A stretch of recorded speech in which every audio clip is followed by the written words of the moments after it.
Тоталитаризм тұсауынан босап, қазақ әдебиеті мен руханияты жаңа биікке көтерілген 60 жылдың басында жарқырап жарып шыққан жас буындардың қатарында жазушы Әбіш Кекілбайұлы да болды. Ол өзінің шағын классикалық прозасымен оқырман назарына ілігіп, кемел ой, пайымды парасатымен әдебиетіміздің көшбасынан көрінді.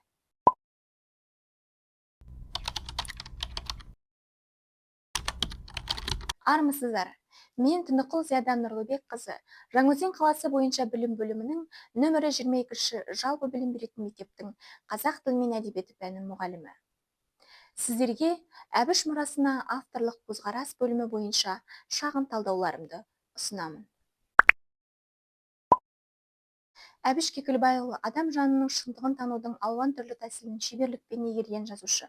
Автордың 147 төл өлеңі, 2 шағын поэмасы, 19 аударма жыры, 13 әңгімесі, 10 повесі және 3 романы бар. Жазушы Әбіш Кекілбайұлының шығармаларында қазақ халқына тән рухани, мәдени ерекшеліктер молынан кездеседі. Күй, шыңырау, бәсеке, бәйге түрі повестері, елең алаң, үркер, аңыздың ақыры романдары жазушының кезек туындылары. Күй повесінде адамзат атаулы ойлап тапқан жаза түрлерінің ішіндегі ең қатыгезі, адамдық қасиетке жат жаза, тұтқын басына кепеш күйдіру, көшпелі тайпалар арасындағы ежелден келе жатқан шара ретінде суреттеледі. Басына кепеш киген тұтқын жадынан айырылып мәңгүртке айналады. Мәңгүрттік ұғымын қазақ әдебиетінде ең алғаш осы шығарма арқылы көріп, сипатын таныдық. Күй классикалық туынды болатын. Әрине, кезінде оны өз дәрежесінде бағалағандар аз еді. Сол аздың ішінде Герольд Бельгер күй стиліндегі эпиктерге тән байсалды баяндау, философиялық, психологиялық тереңдіктерге бару, кең тынысты, бейнелі, иірімді тілдік құралдарды пайдалану секілді ерекшеліктермен құнды деген болатын. Шыңырау повесі төзімділіктің, еңбекқорлықтың, кәсібіне адалдықтың ескерткіші. Құдық қазушы еңсептің бастаған ісін бітірмей тоқтамайтыны, ол жолда көзіне еш нәрсе көрінбейтіні шығармада өз бояуымен баяндалған. Қазақ қоғамының советтік кезеңдегі тұрмыс тіршілігінің кішігірім көрінісін осы повест айқын аңғартады. Повестегі психологиялық белгілердің астарлы қабаттары көптеп көрінеді. Аңыздың ақыры, аңыздың ізімен жазылып, ондағы оқиғаны философиялық, психологиялық астармен өрбіткен жазушы Әбіш Кекілбайұлының кесек туындысы, қазақ әдебиетіндегі ой мен сананың мұнарасы.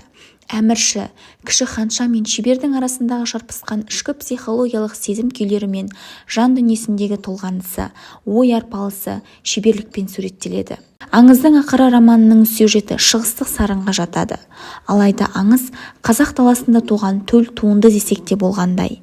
Шығыс халықтарындағы аңыздар желісіндегі ел билеушілерінің сипатталуы, махаббаттың көрініс табуы, терең ойшылдық, тағылым аларлық оқиғалар желісінің болуы шығарманы орта ғасырлық туындылармен азды көпті байланыстырады. Әбіш Кекілбайұлы кейіпкерлері қарапайым адамдар болғанымен, олардың өзіне тән өмірі, тағдыры, мінез-құлқы бар.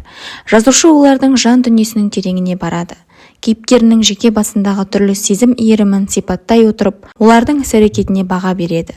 Жазушы кейіпкерінің ішкі толғанысын, жан күйзелісін, жүрек тебіренісін қара сөз құдіреті арқылы толғап жеткізеді. Жазушының кең құлашты романдарында ел билеушілердің бейнесі шынайы да сырлы суреттеледі. Үркер, елең алаңдағы Әбілхайыр хан образы, ақыл-парасаты мол, пікірі мен танымы кең ел басшысының үлгісі. Екі роман да тарихи таным мен елдік мүдденің үйлесімінен туған туынды ретінде Әбіш Кекілбайұлы қаламының ізін танытады. Жалпы алғанда Әбіш Кекілбайұлының қаламгерлік қолтаңбасына, жазу мәнеріне, өз кейіпкерінің характерін, психологиялық ахуалын, ішкі монолог пен авторлық баяндау арқылы ашу әдісі тән. Негізгі қақтығыс оқиғаның сыртқы сюжеттік тінінде емес, кейіпкердің ішкі әлемінде, жан дүниесінде дамиды.